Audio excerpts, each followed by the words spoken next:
When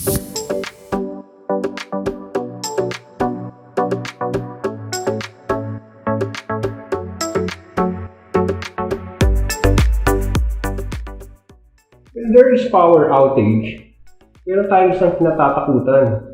Ito yung surge. Well, ano nga ba yung surge? Ang surge ay biglaang pagtaas ng voltahe na nanggagaling sa ating mga power supply. Well, wala naman itong significant impact when it comes sa ating energy consumption. Pero, pwede ito makasira ng ating mga appliances. So, paano nga ba natin maiiwasan ang pagkasira ng ating mga appliances? So, two things, no? First, the fastest way is for you to unplug lahat ng mga appliances mo to make sure na walang nakasaksak, including yung ating mga extension cords. Second, to make it safer, pwede natin patayin yung mga branch circuits para sa mga outlet.